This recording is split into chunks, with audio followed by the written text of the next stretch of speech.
Oi, eu sou a Flávia. Eu sou a Isabela. E você caiu no Angu de Grilo 2022.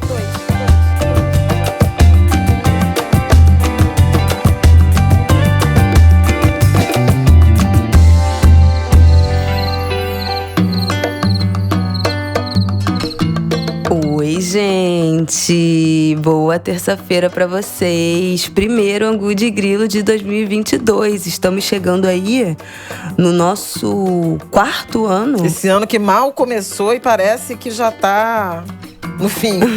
Não, gente, pelo amor de Deus, eu tava tão animada para esse 2022, mas realmente já chegou me dando uma banda. Contaremos, né? Vamos abrir contando o nosso fim de ano, a virada do ano, fazendo um remember aqui dos últimos 20 dias que ficamos fora do ar. E além disso, já vou falar nossos temas, né? Pra gente já abrir aqui o papo. Vamos comentar, claro, as chuvas, né? Dos últimos 10 dias, né? Desde o ano novo pra cá, que devastaram o sul da Bahia e agora estão em Minas Gerais, causando já as primeiras tragédias desse ano que começa. Na verdade, desde dezembro, né? Desde o fim de...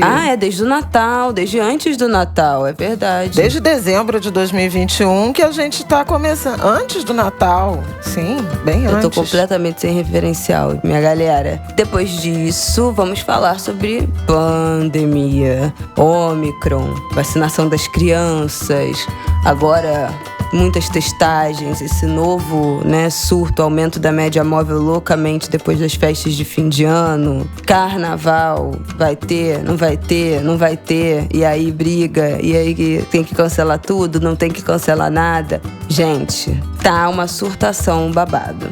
Então, vamos lá. Bom, queria começar esse nosso primeiro bloco falando que se você notar alguma diferença nessa gravação, saibam que estamos gravando remotamente. Por quê, Isabela? Porque eu estou com Covid de novo, pela segunda vez em menos de um ano, na verdade em 10 meses. Não, até menos, em 9 meses estou com Covid, eu e Martin, então estamos isolados de Flávia... Para meu desespero e de toda a Santa Igreja. De Flávia e Aida, não estamos isolados para, né, não passar, obviamente, para ninguém, mas estamos com Covid, pegamos nessa rebarba aí. No Rio de Janeiro, acho que metade da população carioca tá com Covid nesse momento. No Data Isabela, meu grupo de amigas de 14, exatamente 7 estão com Covid, ou tiveram nos últimos 15 dias, ou já saíram do isolamento. Então, realmente explodiu aqui essa transmissão da Ômicron. Tentei de todo jeito nos proteger, né, nos últimos meses. A primeira vez que a gente pegou foi do Rafael, no hospital, não teve muito jeito, profissão de risco. E essa última vez foi uma irresponsabilidade de pessoas que escolheram encontrar com a gente estando com sintomas e omitiram esses sintomas. Gerou uma cadeia de, obviamente, né, de transmissão, e também fomos infectados. Então já fica meu aviso, se você sentir qualquer coisa, pelo amor de Deus, não encontre ninguém. Os sintomas são realmente de um leve resfriado. Eu só tive, espirro e garganta pinicando, arranhando. Nariz congestionado, assim. Então, minha voz tá ruim por causa de uma crise alérgica que eu tive ontem, que não tem nada a ver, eu acho, com isso. Mas os sintomas são realmente, assim, de um resfriado. Eu não tive febre, eu não tive mais nada além disso. O Martin, eu resolvi testar ele primeiro, porque ele acordou com febre e poderia ter caído nessa do, não, uma criança tem febre mesmo, resolvi fazer o teste nele, veio positivo, e aí, né, como eu fiquei com ele, eu acabei pegando dele, na verdade. Comecei a ter sintoma depois. Então, gente, não encontrem com ninguém, não saia da sua casa. Se você não pode testar, fica em casa, se isola. Se você puder testar, vá fazer o teste antes de se encontrar com alguém. Muitas das prefeituras já estão fazendo o teste gratuitamente, teste rápido, né, de antígeno, nos postos de saúde. Então é uma solução mais rápida do que o PCR e muito mais barata também, obviamente. Então é isso, protejam-se. Mas se vocês notarem alguma diferença na gravação, é porque estamos gravando separadas. Quando vocês estiverem ouvindo o meu isolamento isolamento já terá quase acabado. O próximo Ângulo de Grilo será gravado presencialmente. Que assim seja, e com mamãe aqui tendo tomado a dose de reforço. Aê! É verdade, as amostras são acima de 40%. Na semana que passou, 46% dos testes estavam dando positivo. É um número muito, muito alto, o que confirma a transmissibilidade absurda dessa variante Ômicron. É verdade que a maioria esmagadora das pessoas está tendo sintomas leves em razão da vacinação, mas isso não é suficiente para a gente relaxar e baixar a guarda, e muito menos sonegar informações ou ser irresponsável com as pessoas com que a gente está encontrando, principalmente idosos, que são mais vulneráveis, pessoas que têm algum tipo de fragilidade imunológica, e principalmente as crianças. Nós temos no Brasil 35 milhões de crianças abaixo de 11 anos, portanto, fora do escopo das faixas etárias já habilitadas para vacinação. As consequências podem ser graves. A gente tem visto em outros países, onde a Ômicron também está escalando, por exemplo, Reino Unido, por exemplo, Estados Unidos, um aumento muito significativo das internações infantis, justamente em razão dessa proteção menor das crianças. Em São Paulo já tem aumento de internação de crianças. Então, assim, se a hospitalização ainda está relativamente baixa na comparação com outros momentos agudos da pandemia, e também ocupação de UTIs e obviamente, de óbitos, para esses grupos mais fragilizados e não vacinados, a situação é muito dramática. Vários dados, não só no Brasil e mundo afora, que 90% das pessoas internadas, às vezes mais, são pessoas que não se vacinaram ou que não completaram o ciclo de vacinação. Então, é muito importante que as pessoas que já estão vacinadas, já têm algum nível de proteção e precisam circular ou querem circular, elas, no mínimo, sejam transparentes e honestas com quem elas estão se relacionando. Exatamente. Não seja antiética, não seja irresponsável, tenha bom senso. Várias características, né, que são de bom tom para se relacionar nesse momento. Compaixão, responsabilidade. Claro, respeito pela outra família que você está encontrando. E eu já falei aqui no Ângulo de Grilo, não me interessa o que dizem as estatísticas sobre infecção, agravamento, morte de criança. Eu só tenho um filho. O meu filho é 100%, não me interessa o que dizem as estatísticas. Mas a chance de uma criança agravar é muito pequena, não interessa. Mas se essa criança que agravar for o meu filho, essa estatística é 100%. Então, assim, é isso, gente. Eu nem vou me estender nesse assunto para eu não me exaltar sobre isso.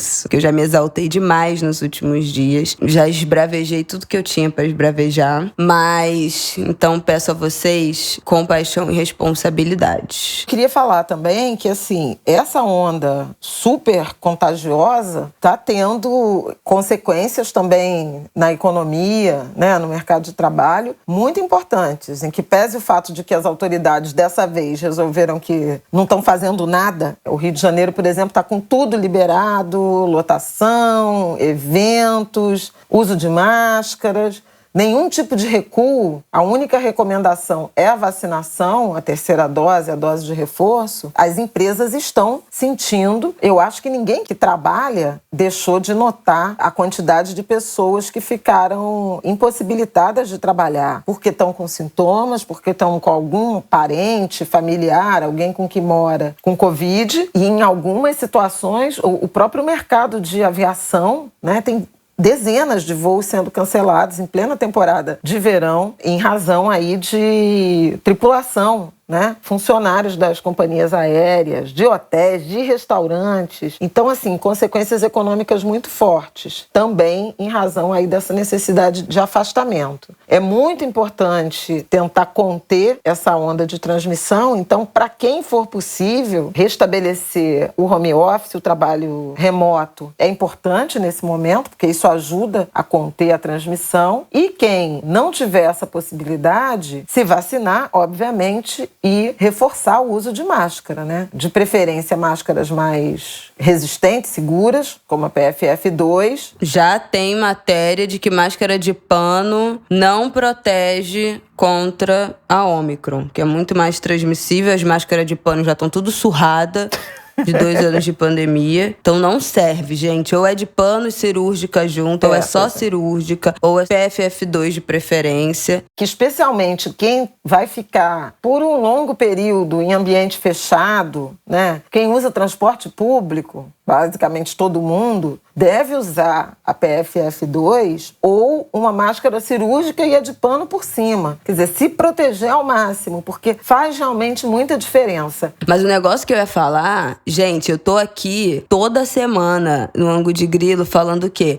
Máscara, no Instagram, máscara. Meu pai veio passar Natal, Ano Novo aqui. Não, é surreal, eu vou contar essa história, eu vou ter que expor o meu pai. Gente, o meu pai não é uma pessoa desinformada, é uma pessoa que assiste todos os telejornais, é uma pessoa que lê todas as matérias, é uma pessoa que, né, odeia esse governo, não é bolsominion, muito pelo contrário. Uma pessoa informada, instruída, atenta às notícias. Ele veio pra cá, pro Rio. A gente foi sair uma hora na rua, eu olhei pra ele assim e falei, pai, essa máscara tá toda velha já, que ele tava com uma máscara descartável. Essa máscara tá toda puída. Toma aqui, eu tenho uma aqui na bolsa, toma, troca. Aí ele, não, ela tá assim porque eu lavo. Gente, o meu pai estava lavando máscara descartável. Eu fiquei tão sem palavras. Eu falei, pai, como assim, pai? Como assim você tá lavando máscara descartável? Mas não pode lavar, não? Gente, vocês têm noção? Quando a gente fala aqui que a comunicação do uso da máscara é a coisa mais falha dessa pandemia no Brasil, é por isso. Meu pai não é uma pessoa alienada. Ele é uma pessoa que assiste telejornal todo dia, Jornal Nacional, entra no, sei lá, em todos os sites de notícias, G1, Globo.com, sabe assim? E mesmo assim está em janeiro de 2022 lavando máscara descartável. Falou, não pode lavar não? Eu falei, não. Ele, mas o que acontece? Tem noção? Então assim, não achem vocês que têm amigos, familiares, falam, não, minha mãe e meu pai não é bolsominion, ele sabe que não pode lavar máscara, ele sabe usar a máscara corretamente. Eu também achava isso. Mas essa não é uma verdade. Então vai dar aquela checada se seu pai não tá lavando a máscara igual o meu, né? Pelo amor de Deus. Meu pai é uma pessoa, um homem jovem e fazendo uma coisa dessa. Então assim, queria contar essa história pra vocês entenderem quando a gente fala de galera, dá uma olhada aí na família, é porque realmente nem todo mundo chega nesse nível de informação que foi muito mal distribuída, né? Continua sendo. Pois é. Então assim, máscara de pano não para a Ômicron e não lave as suas máscaras. É a falta que faz uma campanha bem feita, massificada, responsável de comunicação sobre a pandemia, com orientações claras, com regras unificadas, ações integradas de governo, coisas que a gente nunca teve. Então, numa cidade pode andar sem máscara na rua, ao ar livre. Na cidade vizinha não pode. Numa cidade tem que apresentar certificado vacinal para entrar num restaurante. Na outra não precisa nada. Em outros não precisa testar para entrar na cidade, para se hospedar num hotel. Numa terceira não precisa de nada. Então, o Brasil ele vai muito mal na pandemia também por conta dessa variedade, essa multiplicidade de comandos e alguns, inclusive, contraditórios. E hoje a gente está vendo isso. A Ômicron, assim como a epidemia ou surto de gripe, né, de influenza H3N2, foi resultado da abertura, né, precipitada, exagerada da liberação geral e restrita, a Ômicron também pegou carona nessa, eu ia falar nessa fenda, mas é nesse rombo, e hoje a gente está vendo essa escalada dos casos, combinada para piorar a situação com um apagão de dados que hoje a gente não tem nenhuma informação de confiança que possa orientar as políticas públicas de saúde, porque não tem informação sobre gripe, sobre síndrome respiratória aguda grave, que é o Infogripe que a Fiocruz faz. Vai fazer um mês, né, que o sistema do Ministério da Saúde foi hackeado. Já fez um mês, né? O hacker foi 10 de dezembro. Sim. Então não tem informação sobre casos, sobre esse acompanhamento para ver qual proporção é gripe, qual proporção é Covid e qual proporção são as duas, porque já tem casos, né, de dupla infecção. Não sabemos de forma ampla, nacional, confiável, qual é o número de internados em leitos, em UTIs, de óbitos.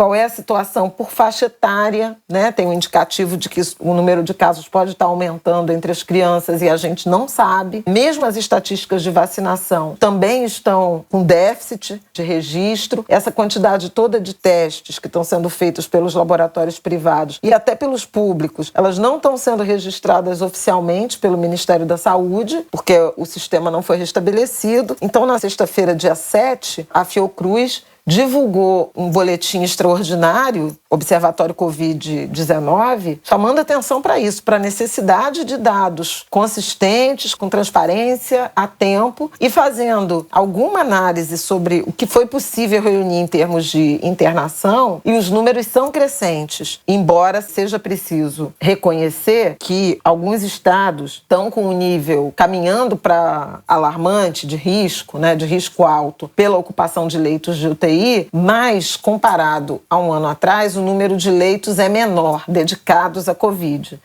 A gente sabe que à medida que o número de casos de internação foi caindo depois da vacinação, muitos leitos foram desativados. Então, por essa redução de leitos, você acaba tendo uma proporção maior de ocupação agora. Mas o Rio de Janeiro, por exemplo, já tem apelo para reabertura de leitos pelo governo federal. A prefeitura já pediu e 2.000 municípios brasileiros também já pediram ajuda ao governo federal em termos de leito, em termos de para aumentar a testagem. Então a gente está navegando com uma venda nos olhos do ponto de vista de política de saúde pública. É muito dramático e as próximas semanas podem ser preocupantes, porque o número de casos aumentando de uma forma exponencial, mesmo que você tenha uma fração mínima de demanda por internação, se tem muitos casos em número absoluto, a demanda por leitos vai ser, em algum momento, vai ser também muito intensa, e é isso que já está acontecendo, por exemplo, no Reino Unido, em vários países da Europa e até nos Estados Unidos. É muito importante cobrar a testagem, seguir os protocolos de distanciamento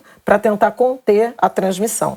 Gente, eu, voltei pro isolamento e não contem comigo para mais nada em janeiro. Na verdade, até meio de fevereiro, pelo menos. Não contem comigo para nada e recomendo quem puder fazer o mesmo. Muita gente que eu conheço foi assintomática, acabou testando porque teve contato com alguém que teve sintoma e acabou fazendo um teste positivo. Então, por mais que uma pessoa não esteja sentindo nada, ela pode estar assintomática e assintomático transmite. Nós já sabemos disso, né? Pelo amor de Deus. Então, quem puder evitar, evite. Principalmente situações sociais, que a gente fica mais confortável, né? Que a gente bebe, que a gente se beija, se abraça, tira a máscara porque tá bebendo, porque tá comendo, e aí se empolga e se abraça, enfim. Isso por horas, né? Fala alto, né? Grita, enfim. Fala alto, joga perdigoto, enfim. Tudo aquilo que a gente já tá sabendo é bom evitar.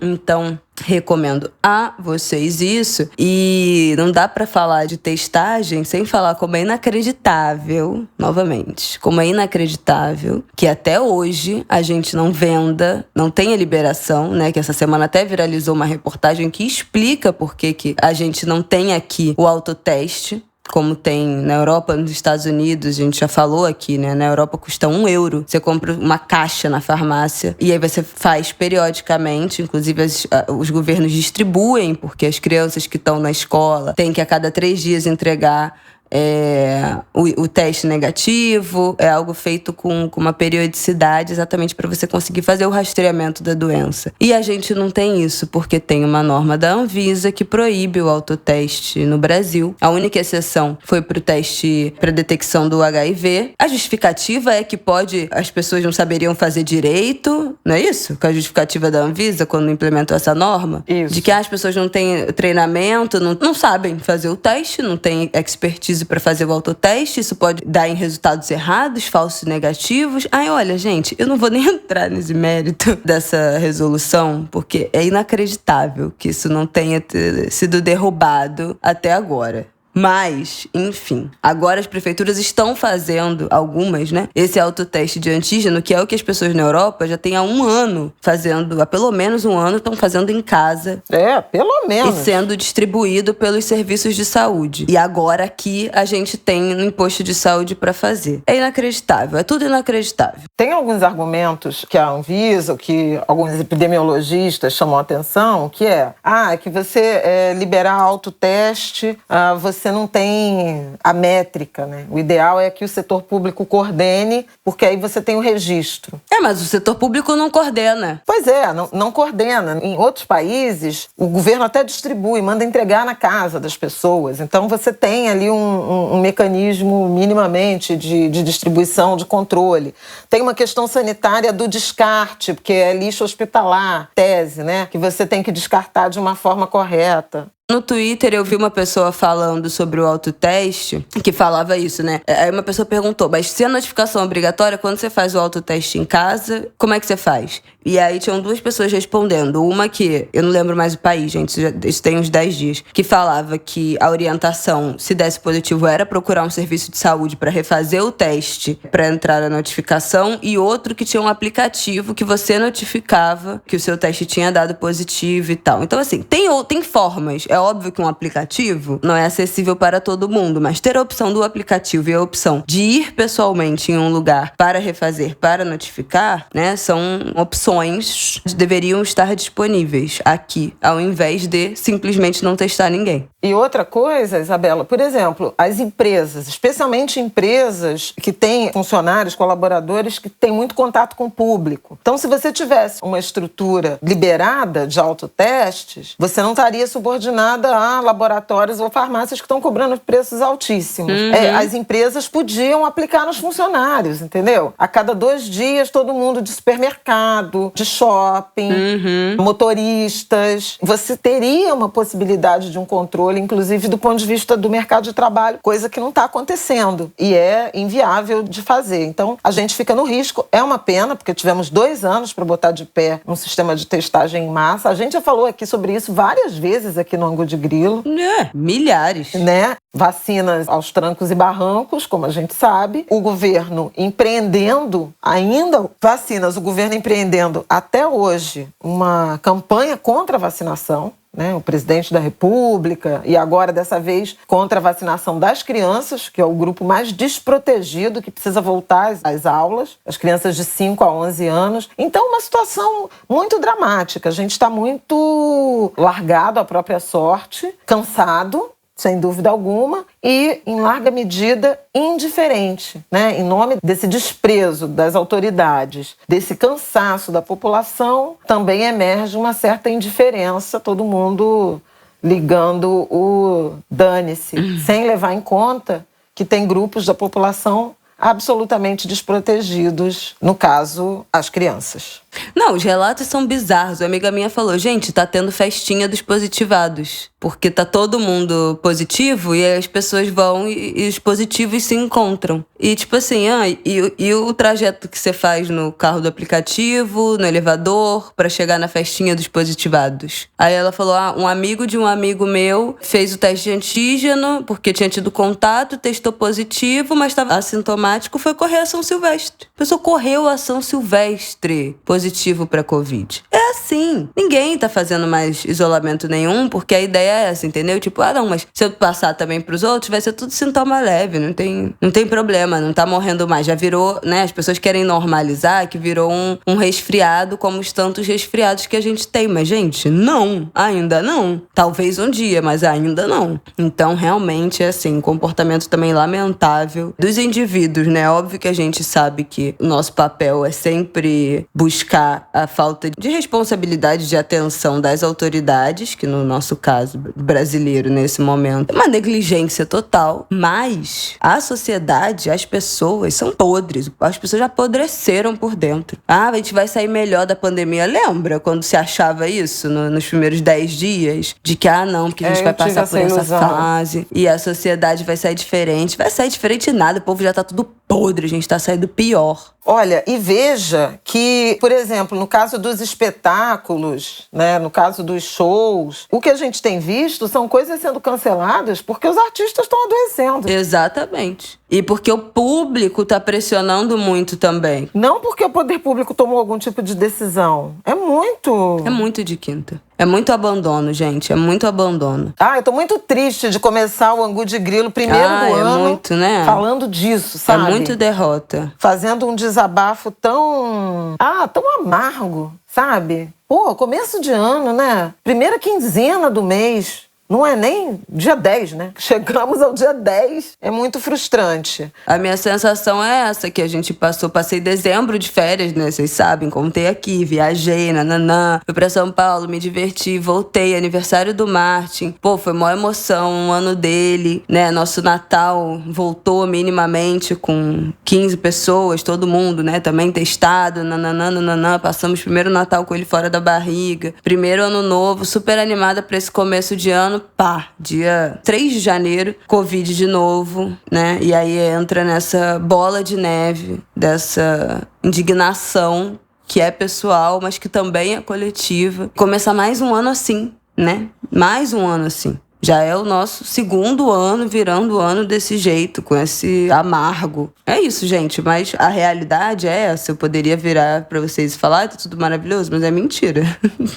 Nesse momento, é sobre isso e não está tudo bem. Não só no Brasil, mas também, né, pessoalmente, não está tudo bem. Estamos infectados de novo. Mas o coletivo tá uma bosta, entendeu? A gente teve aí um respiro nessa flexibilização. Eu acho que teve motivo pra gente flexibilizar, né? A vacinação, o aumento da vacinação, a queda brutal dos casos, das internações, das ocupações dos hospitais, queda das mortes. Eu acho que a gente teve motivo, sim, pra afrouxar as medidas nos últimos meses, mas a Ômicron chegou arregaçando. O ano novo foi cancelado, mas aquele cancelado mais teve, né? No Rio teve queima de fogos, então foi dificultar ao máximo possível das pessoas não irem pra Copacabana, enfim, para os fogos. Mas as festas particulares aconteceram normalmente. E aí, com tudo rolando, como se nada, agora passaporte de vacinação é o novo teste negativo e só isso basta para você entrar num lugar fechado com outras dezenas de milhares de pessoas, como tem festival e show rolando aí com 40 mil pessoas, adoidado. Basta você falar que tomou a vacina, o que isso não significa nada. Você pode estar contaminado mesmo assim. Então, realmente, assim,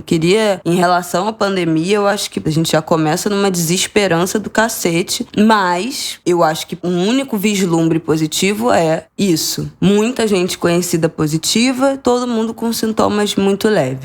Então, esse é o nosso, realmente, se há um viés de esperança, o viés é esse. A gente vê que mesmo com a contaminação, a transmissão lá no alto de novo, as pessoas não estão tendo nenhum sintoma mais grave. Então, se há alguma voz da esperança a ser dita aqui, apesar de tudo, eu acho que é essa. Tá todo mundo relativamente bem e sem grandes agravamentos. Mas broxante, eu acho que podemos dizer isso, assim, desse começo de ano, broxante total, que a expectativa de ninguém era essa, né? Com a redução dos casos dos últimos tempos, acho que ninguém tinha essa expectativa de começar o ano assim. E pelo visto, a aura broxante vai se estender, porque o carnaval também já não vai ter mais algumas coisas, né? Não é isso? As festas fechadas estão mantidas, as festas pagas estão mantidas, o carnaval de rua, de blocos do Rio de Janeiro, pelo menos, foi suspenso. E várias capitais já suspenderam, né? Salvador, Olinda, Recife, Fortaleza, São Paulo também cancelou. Isso a gente já tinha indicado ainda em dezembro, né? Já tinha um indicativo ainda em dezembro, não só das festas de Réveillon sendo canceladas lá atrás, mas que também o carnaval muita coisa já não estava engrenando, não.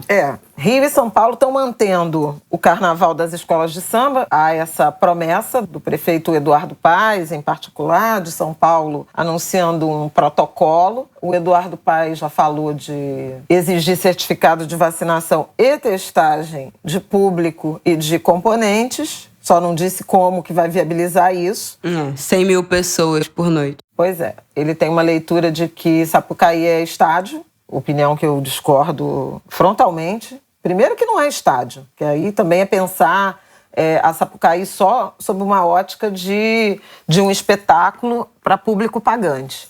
E não é estádio de futebol, nos moldes da regulação que o futebol permite, que, aliás, já devia até estar com restrição também, porque é um espetáculo que tem uma duração muito maior e que envolve muito mais gente, não apenas durante, né, a apresentação, mas concentração, dispersão. Se não vai ter carnaval no restante da cidade, a Sapucaí vai acabar atraindo uma série a região em torno da Sapucaí vai atrair ambulantes, vai atrair aglomeração das pessoas que não vão embora. As pessoas não saem do desfile. É isso, não é um jogo de futebol que tá marcado uma hora, chega todo mundo na mesma hora e vai todo mundo embora quando acaba o jogo, porque nada mais acontece. É circulação, e a que palavra envolve, é circulação, né, de pessoas. De 2 dezenas, 3 dezenas de pessoas, né? O juiz, e que dura o time, 1h30. os times, a bola. Tem vários carnavais dentro do carnaval da Sapucaí. As pessoas, desde o dia claro, estão indo lá para ver os carros. Tem muita gente que fica a noite inteira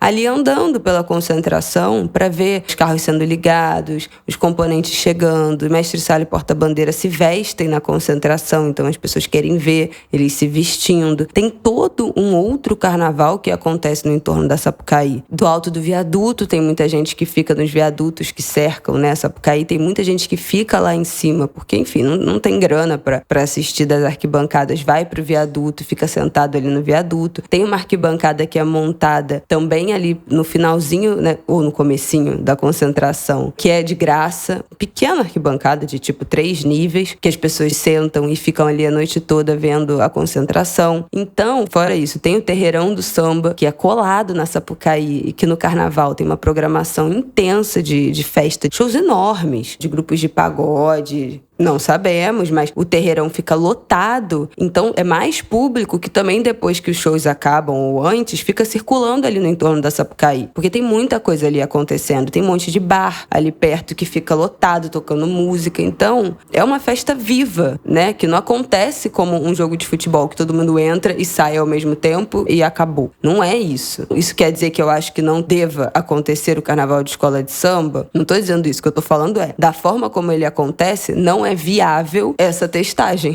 Essa testagem não é viável. Porque não tem como cercar aquilo ali de uma forma em que só entrem pessoas que estejam testadas. É incercável. Não tem, entendeu? Pois é. Isso tudo que você tá falando é a pura verdade. A gente tá falando de um público pagante, né? Estimado em 60, 70 mil pessoas. Cada escola de samba, entre 3 e 4 mil componentes. Então, a gente tá falando, são 6 escolas por noite. Só o desfile especial. Entre 18 e 24, 25 mil pessoas. Um staff de imprensa, de gente que trabalha. Então, a gente está falando realmente de 100 mil pessoas, só que diz respeito a quem formalmente vai participar e assistir ao espetáculo. Fora isso, todo esse entorno em que uma cidade sem carnaval vai acabar fazendo da região da Sapucaí um imã para ambulantes, para aglomerações, para alguma sensação de carnaval. Terceiro, o que vai acontecer? Então, digamos que o Eduardo Paes tenha uma equipe de planejamento de evento que seja capaz de estabelecer um critério, um controle de certificação vacinal e testagem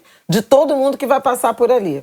E se alguém testar positivo? É essencial ao espetáculo. Porque aí também tem questões importantes que dizem respeito à própria disputa. Então, digamos que uma porta-bandeira... Jesus, dá até a morte. Primeiro casal, teste positivo. Não vai desfilar. Ou vai desfilar e aí quem vai ser julgado é o segundo casal. E com isso, pode se perder ponto. E se um cantor, né, testar positivo, não desfila? Jesus, não tinha nem pensado nisso. 4 integrantes da comissão de frente, falando coisas absolutamente viáveis, né? E como é que você faz para proteger velha guarda, baiana, compositores, os idosos, que são um grupo de risco? E as crianças, que também desfilam, que também são um grupo de risco porque não se vacinaram. Então, assim, eu acho que é muito fácil para as autoridades dizerem vai ter e nós vamos testar e vamos exigir certificação sem apresentar objetivamente qual é o modelo. E mais que isso, até uma ponderação que o próprio André Rodrigues, que é um dos carnavalescos da Beija-Flor, chamou a atenção. Por que não vai ter ensaio técnico? Seria um bom ensaio, né? Um ensaio técnico. Se há tanta certeza um bom evento de teste. que é possível fazer esse controle. poderia ser um piloto, né, desse modelo. Houve, até aqui, a decisão de que só vai ter teste de luz e som.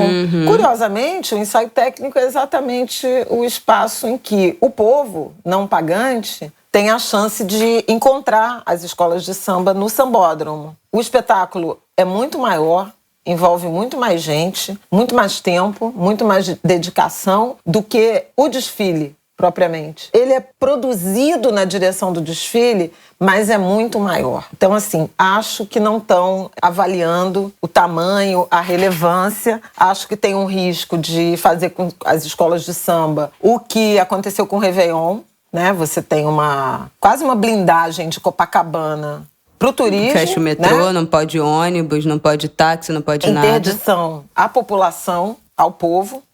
Efetivamente, em Copacabana, no Réveillon, chegamos à limitação, ao fechamento do metrô, uma coisa inédita, em nome de oferecer a maior queima, sobretudo para os turistas, os moradores ou as pessoas que tiveram condição de chegar ali naquele momento. Então, o que eu tenho dito é que não é só sobre condições sanitárias de se promover o principal evento ou alguns dos principais eventos de tradição cultural e de identidade cultural do Rio de Janeiro, caso do Réveillon e do Carnaval. É sobre escolhas de um modelo de cidade, em que se privilegia alguns grupos e não outros, em detrimento de outros.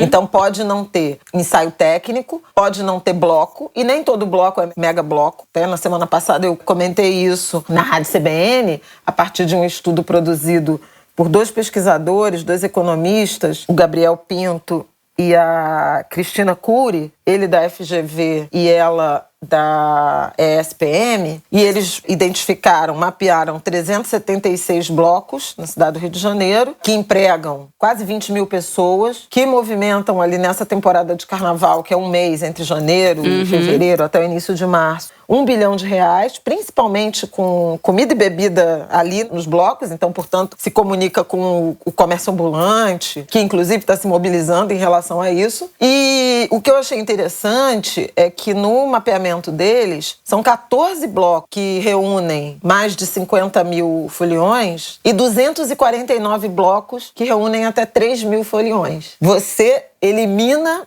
o carnaval de blocos e de rua como um todo. Agora já tem até restrição da Rio Tour para que as escolas de samba não ensaiem na rua e voltem para a quadra, onde é possível fazer certificação vacinal, embora seja um espaço de aglomeração muito mais intensa e mais fechado, né? Circula menos ar. Mas festa fechada pode, show pode. Quer dizer, quantos dos shows que a gente tem visto? 3 mil ou mais pessoas, que é a maioria esmagadora, mais da metade dos blocos, segundo esse mapeamento. Então você tem, assim, critérios que, para mim, precisam ser questionados, entendeu? Por que uns e não outros? O meu ponto de vista é relacionado a uma escolha política de privilegiar eventos com público pagante em detrimento das manifestações populares, gratuitas e espontâneas que são a cara do Rio de Janeiro, como as escolas de samba, como os blocos e tudo mais. E é exatamente o que já aconteceu no Réveillon, no fim de ano, que tem acontecido nas apresentações. Pode show, pode tudo, né, na verdade. Não vai poder o Carnaval dos Blocos, não vai poder o ensaio técnico. E há uma promessa, que eu estou chamando de Canto da Sereia, de que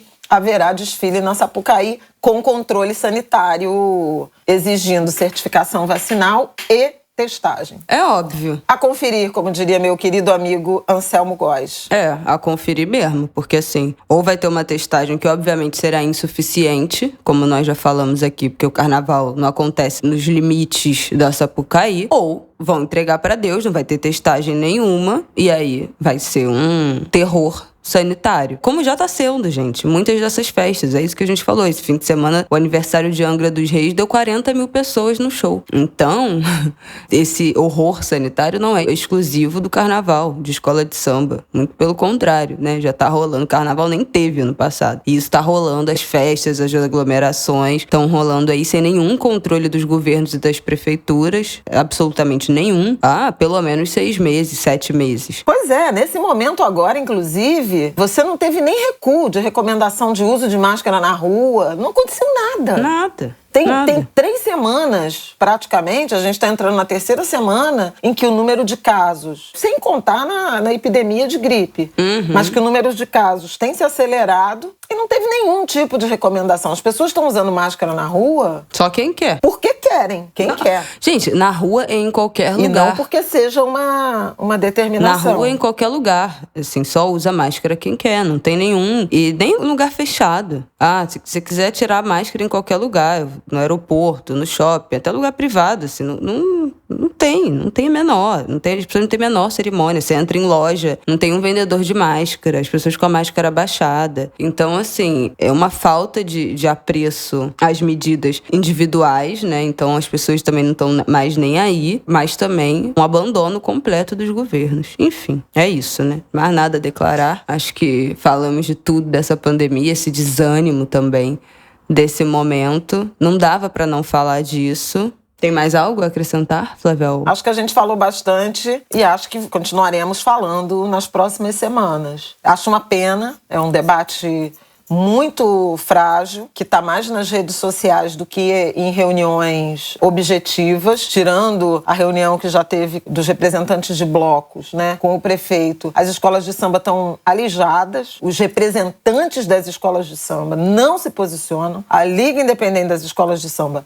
não se posicionou até aqui domingo, 9 de janeiro, 11h30 da noite. Não teve nenhum tipo de manifesto, carta, apelo, seja pela realização, seja cobrando regras, seja falando de adiamento e seja reivindicando condições para que os trabalhadores das escolas de samba, seja dos blocos, seja dos ambulantes, o entorno, todo mundo que está envolvido nessa cadeia, tenha algum tipo de assistência. E eu acho isso absurdo, porque 2 anos depois, né, a gente já não teve um carnaval. Então, esses protocolos, essas medidas, auxílios emergenciais, tudo isso já tinha que estar engatilhado, sabe? É muito oba-oba, é muito macho palestrinha, vou ser franco aqui, é muito macho palestrinha se pronunciando e pouca decisão e pouca resposta objetiva. Agora, só voltarei a falar nesse assunto quando as coisas estiverem minimamente decididas. Tá, queridos. Aí semana que vem eu vou tentar não puxar esse assunto. Ela, não, mas eu só queria falar uma coisinha aqui. Vamos ver, eu vou cobrar esse silêncio. Não, eu tô com uma raiva disso, porque tudo se desenhando para ser um carnaval bonito, os sambas estão lindos, sabe? As pessoas estão com vontade de se encontrar, as pessoas estão com saudade, as pessoas estão sofrendo, as pessoas precisam de trabalho, sabe? E fica palhaçada, promessas vãs, não objetivas e lideranças omissas. E só um bando de gente que nem tem exatamente envolvimento direto na gestão das escolas de samba ou da festa, se desgastando com o debate, entendeu? E quem tem que sentar, conversar, prestar contas, cobrar, tá guardado em casa, entendeu? Esperando a chuva passar. É muito frustrante, sabe? É mais uma daquelas constatações de sairemos melhor disso, com os trabalhadores da festa, a cadeia produtiva mais protegida, amadurecida, organizada. Não, entendeu? É tudo uma esculhambação. Enfim, então... Dito isso, seguimos. Vamos pro nosso último bloco. Pelo amor de Deus. Bom, eu acho que esse bloco final são só comentários, o que a gente pode comentar nesse domingo à noite sobre as chuvas. Desde dezembro, parte do Brasil está sendo destruído por chuvas torrenciais, alagamentos, falta de planejamento urbano, falta de saneamento básico, falta de estrutura nas cidades, de planejamento de cidade, né? Não trataremos isso aqui como desastres naturais. A gente já passou, né? Racismo ambiental também está muito em pauta aqui dentro desse assunto, né? Quem são as pessoas que ficam desabrigadas? Quais são as áreas das cidades que alagam? Então, o racismo ambiental é o cerne desse assunto, exatamente. Quem morre, quem perde tudo, quem está exposto a essas condições, a área de risco, quem tem que ser removido em condições precárias ou abandonar suas casas, quem adoece na sequência e quem corre para ajudar também. Então, assim, tem toda uma cadeia de acontecimentos que é quase sazonal, né? Nessa época do ano. Que é sazonal. Todo ano tem.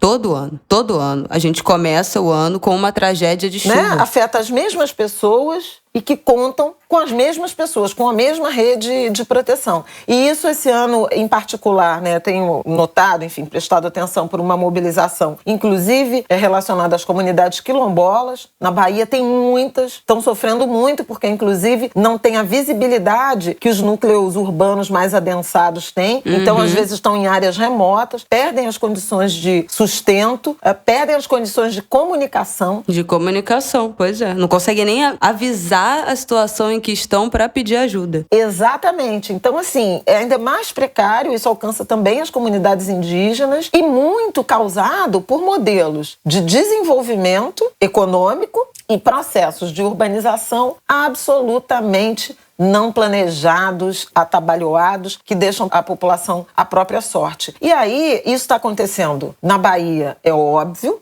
e algumas cidades vão ter que ser praticamente inteiramente reconstruídas. E aí tem um apelo, ontem falava com o Rick, que está fazendo um trabalho lindo. Rick Trindade, gente. Rick, R-I-C-K. Se vocês procurarem no Twitter e no Instagram, ele tem feito ação de recolher dinheiro, doação e destinar. Ele é de Itabuna, na Bahia, uma cidade que foi muito destruída por essa chuva, muito afetada. E está fazendo, desde o primeiro momento, ações de distribuição de cesta, colchão, eletrodoméstico, produtos de higiene, de limpeza das casas, enfim. Está arrecadando dinheiro para isso. Se puderem contribuir, as ações estão longe de acabar. Né? Além de alimentos, água, colchões, roupa íntima. E a gente estava conversando um pouco no Twitter, porque tem algumas famílias que estão voltando para as casas que eles foram desalojados, né? Porque tem os desabrigados que não tem mais casa. Desalojado é o que saiu, mas a casa ficou e agora estão voltando. Mas voltando para casas que continuam nas áreas de risco, sujeita a alagamento. Sim. Gente, quantas vezes a gente já não viu matéria disso? Pois é. Já é a segunda vez que eu perco tudo pra chuva. Já é a terceira vez que eu perco tudo pra chuva. Ano passado foi a mesma coisa. As pessoas vão pra onde? Exatamente. Né? Vai reconstruir a vida onde? Com que dinheiro, né? Tem muito governador, prefeito prometendo, né? Não, a gente vai reconstruir a cidade e tal. Mas não é só reconstruir. É reconstruir em outras bases. É reconstruir pensando que aquelas áreas já afetadas, elas continuarão sendo afetadas por fenômenos climáticos que são cada vez mais intensos e frequentes. Então, assim, vai chover mais, vai chover muito, porque a gente está no meio desse ambiente de mudanças climáticas. A reconstrução precisa levar isso em consideração. Que áreas serão essas que serão habitadas? Quais serão as condições dessas construções? Eu vi, por exemplo, com o Rick, ele falava de uma iniciativa para comprar fogão e geladeira. Então, fogão e geladeira que sejam geladeiras, aparelhos eletrodomésticos, com selo de eficiência energética, porque você já está trabalhando no longo prazo com equipamentos elétricos, eletrônicos, que consumam menos energia, de uma forma mais inteligente. Pensar de uma forma já à luz dessa realidade. A outra coisa é a situação de Minas Gerais. Envolve uma exploração desenfreada das entranhas de Minas Gerais, né? As imagens que a gente tem visto, aéreas ou das bordas das estradas, desses grandes buracos, né? Montanhas que foram inteiramente escavadas e que agora são reservatórios de água, basicamente, com diques que ameaçam as cidades, os vilarejos, as localidades. Gente, isso é uma evidência de um modelo de desenvolvimento, de progresso, né? Do que a gente chama de progresso, que é avassalador, sabe? E nas Minas Gerais, eu conversava ontem com a Isabela, com o Aidano e com um amigo que é de Minas também e é do Ministério Público Federal, o Stanley Valeriano, e ele falava, é muito impressionante, né? O processo de destruição ambiental de Minas Gerais, que na verdade, se a gente for pensar, começou lá na nossa colonização. A corrida do ouro é o momento da fronteira de mineração. Claro. E dali em diante nunca mais parou. Então, assim, é um território saturado, exaurido, né? Vejo gente falando assim, olha, o Chico Pinheiro falando assim, olha as montanhas de Minas porque elas vão se perder, sabe? Coisas que desaparecem nas fotos.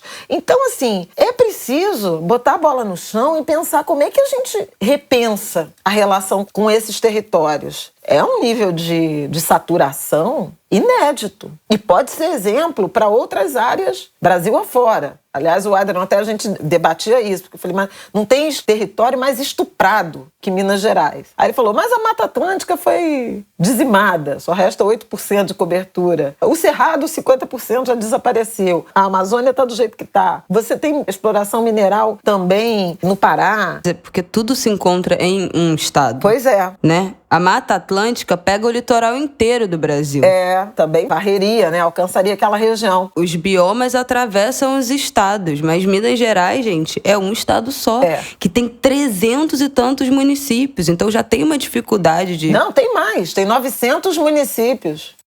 Gente, eu falei 300 já chutando alto. Só Bahia tem 417. Então, assim, você ser governador de Minas Gerais é o maior pesadelo que pode acontecer na vida de uma pessoa. Ser governador de Minas Gerais com 900 municípios e o atual governador é um cara que...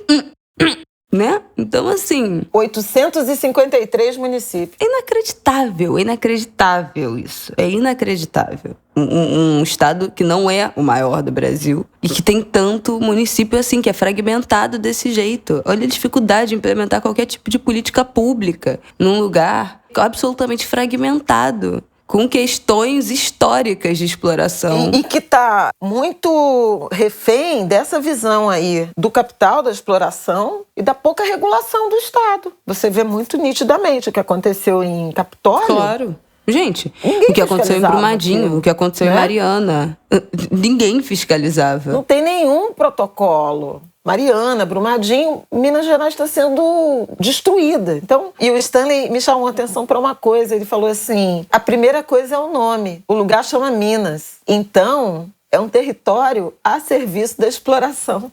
O nome Minas... foi identificado, marcado assim. Batizado, marcado para ser explorado. É muito impressionante, né? Se chamar Minas Gerais. Eu estou muito, assim, chocada, comovida, enlutada por tanto que a gente tem chorado por Minas Gerais nos últimos anos, né? A gente está chorando por Minas Gerais nesse verão, mas Mariana, Brumadinho... É isso que a Isabela falou.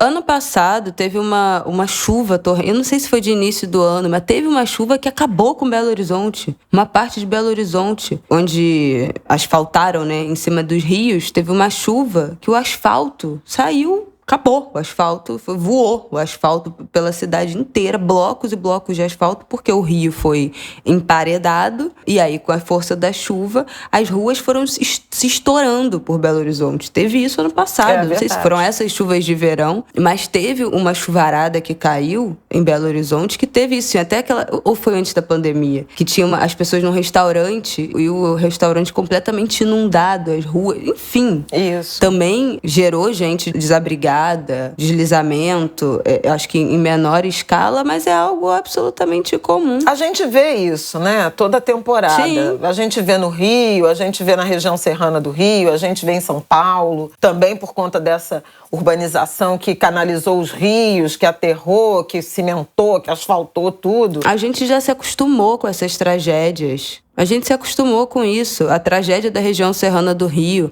a tragédia no Morro do Bumba, uma favela construída em cima de um lixão, de um solo de lixo, que deslizou inteiro em Niterói, aqui no Rio. A gente já se acostumou com esses casos. A região serrana, que até ano passado, quando fez uma década, ainda tinha família recebendo aluguel social. É inacreditável, gente. As pessoas não tinham casa 10 anos depois. Não, é muito, 11 anos depois. É muito surreal. Então, assim, é muito grave isso que está acontecendo. Eu quero já me despedir. Depois vou até sugerir aqui um assuntinho para a gente não terminar tão baixo astral. Mas é que eu queria fazer uma conexão dessa reflexão de tudo que está acontecendo, né, do ponto de vista urbano, de modelo de desenvolvimento econômico, de exploração de território, de mão de obra e tal, e lançar para o debate eleitoral, porque eu acho Claro. que, assim, eu, por exemplo, participo muito do debate econômico e social, mas de política pública, um tanto também em segurança pública. Mas acho que isso tem que estar amarrado. Não dá mais para a gente, à luz de tudo isso que está acontecendo, pensar no debate econômico só, é tripé macroeconômico, é câmbio flutuante, é meta de inflação, é ajuste fiscal, é política industrial, é exportação. Cara, tem que pensar num redesenho, sabe? Em novos modelos de cidade, de recuperação do território, de dar segurança, de produzir bem-estar. E a economia pode fazer isso. Se você tiver um lindo programa de reurbanização, de habitação, de economia do cuidado, você vai gerar emprego e você vai gerar bem-estar e qualidade de vida e desenvolvimento econômico, voltado para a população aqui. Né? Eu ouvi a Tatiana Roque, que eu quero até trazer uma coisa dela no Angu nos próximos meses. Ela escreveu um livro chamado Quando Voltamos de Marte, eu acho que é isso. Mas ela falava de um modelo, inclusive, de alimentação que não comporta você atravessar o planeta com grãos.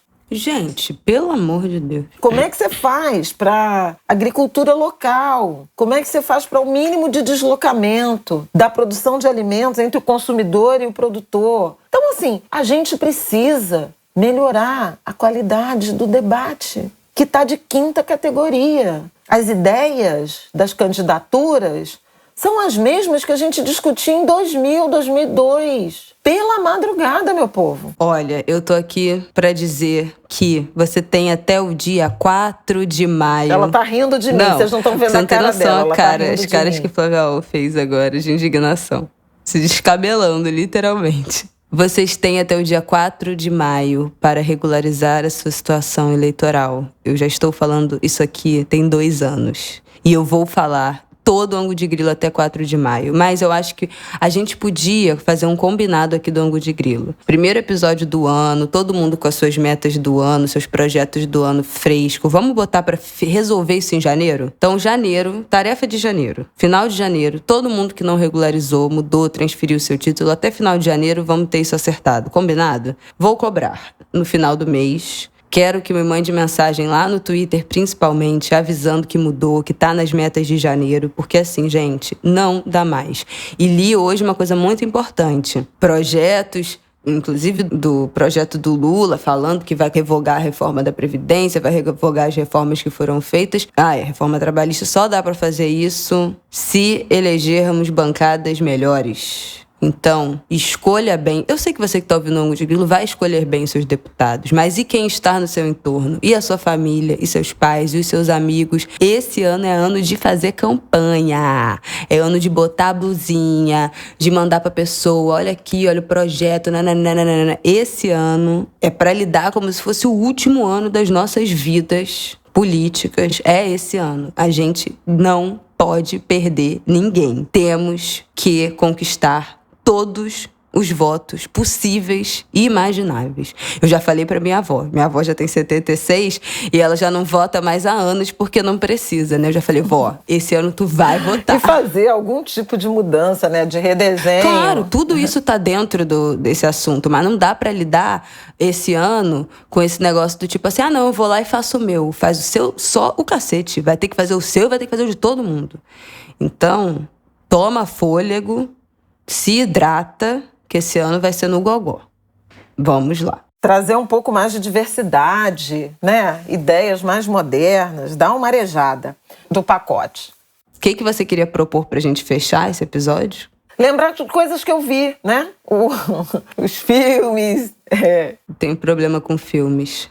Maternidade, eu tô vendo muitas mães falando disso. Estava falando aí do livro da Tatiana, eu queria encontrar aqui, mas não vou encontrar, mas a gente ainda vai voltar a falar dele.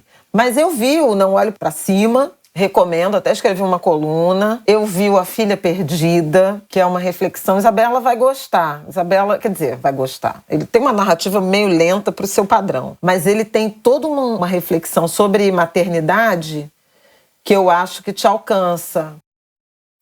Bem interessante. Que mais que eu vi?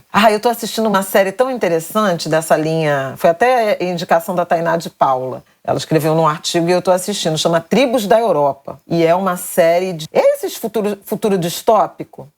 Muito interessante também. Ficção. Mas é documental? Ficção. Não. Ficção. É ficção. Tem um apagão, o mundo como a gente conhecia desaparece, e é lá em 2074, em que países desapareceram, são tribos disputando o território europeu. É um pouco o passado de volta, né, no futuro, essas disputas tribais, num futuro distante. E tem uma cena que eu fiquei tão reflexiva, porque tem um sujeito que é um sucateiro. Todo filme tem isso, né? Uma coisa meio Mad Max. Ela é alemã, essa série, não é americana, não. Netflix. Tribos da Europa. Ele consegue uma engenhoca que ele abre uma lata de comida. Tem uma comida enlatada, uma coisa, feijões enlatados. Que tem exatamente. É melhor consumir até, 2031, e eles estão em 2074. E aí ele fala com o interlocutor assim, não, mas isso aqui é a indústria de alimento que inventa pra gente jogar fora as coisas. Não sei. Bom, eu sou assim, minha mãe também. A gente come comida vencida. Aí quando ele abre, que ele começa a comer, obviamente a comida tá estragada. Mas eu achei que a comida tá boa, porque eu acho capaz. A piada sobre a alimentação, o que me chamou a atenção é que a embalagem durou muito mais que a comida. A embalagem ainda está inteirinha, preservada, intacta, e a comida estragada. Gente, a gente precisa pensar nisso, entendeu? Isso não faz o menor sentido. Se pensar num horizonte em que a embalagem do feijão dura 70 anos. A embalagem de tudo que a gente consome. E a comida... A embalagem de tudo que a gente consome, que é plástico, estraga dura muito mais. Pois é. Então, assim, olha só, é muito interessante a série. É sobre isso. E tá tudo péssimo. Basicamente. Já baixou o astral de novo, muda a série.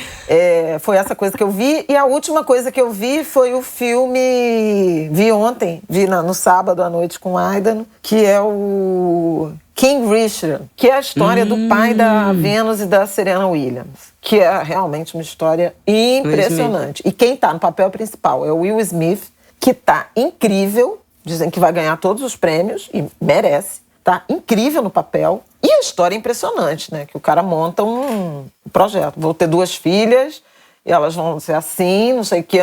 Um projeto, um planejamento de 78 páginas em que ele desenvolve aquele plano e, de fato, ele produz duas das maiores... Bom, a Serena é a maior de todos os tempos, né? Mas Venus também, foi a primeira negra a ganhar grandes. Tá onde esse? Esse é acho que é na Amazon. Na Amazon Prime Video. Tô interessada. Muito interessante. Se não é na Amazon, é na HBO, mas eu acho que é na Amazon. A gente está vendo Sex and the City, religiosamente. Eu estou muito feliz com os meus encontros com as minhas amigas. And Just Like That. Ai, gente, eu tô amando. And Just Like That, que é a sequência, né, de Sex and the City 10 anos depois do último filme.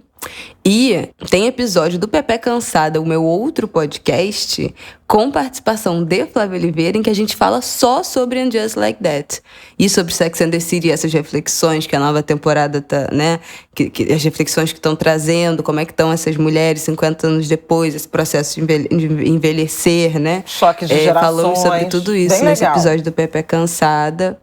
Foi ótimo o papo. Tô assistindo essa, obviamente. Comecei a ver a 6ª temporada nova de Queer Eye, que eu amo de paixão. Chegou a temporada nova, tá todo mundo falando que essa é a melhor temporada de todas, que tá muito emocionante, que é um grupo de homens gays, que é uma versão nova de um programa muito antigo, que é aquele Queer Eye for a Straight Guy, que eles faziam um makeover, uma transformação num cara hétero, largado, e agora eles pegam pessoas que por alguma questão se abandonaram, assim, por processos depressivos, por rejeição familiar, por ter que, enfim, mergulhar no trabalho. Tem sempre alguma questão por trás que fez com que aquelas pessoas se colocassem de lado, e eles vão lá e fazem uma transformação, não só física, mas também muito mental nessas pessoas. É muito emocionante, maravilhoso. maravilhoso. O que mais que eu tô vendo? Gente, eu acho que eu não tô vendo nada. Tô vendo Harlem na Amazon Prime.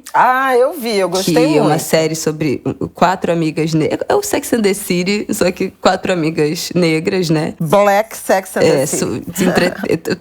Eu acho que 3, 4 episódios, bem entretenimento, assim, até agora. Óbvio, levanta questões importantes, mas com muito bom humor. É uma série muito, muito leve. E eu acho que é isso, gente. Não sei se eu tô vendo mais alguma coisa, não. Até tô, mas coisas que eu deixei meio abandonadas, assim, que estão meio de lado. E esse ano tenho metas de focar no meu lazer. Essa é a minha palavra do ano, lazer. Pelo menos para esse primeiro semestre. Eu acho que semana que vem a gente podia fazer um episódio de começo de ano falando, né? Sobre metas do ano. Sei lá, trazer um clima mais leve, que a gente já teve que voltar nesse porradão. Eu acho que semana que vem a gente podia fazer um metas do ano, expectativas para esse ano, projetos para esse ano. Fiz muitas reflexões sobre esse próximo ano, saindo de um ano que foi, obviamente, o ano mais doido da minha vida, né? Chegar em casa 1º de janeiro com uma criança.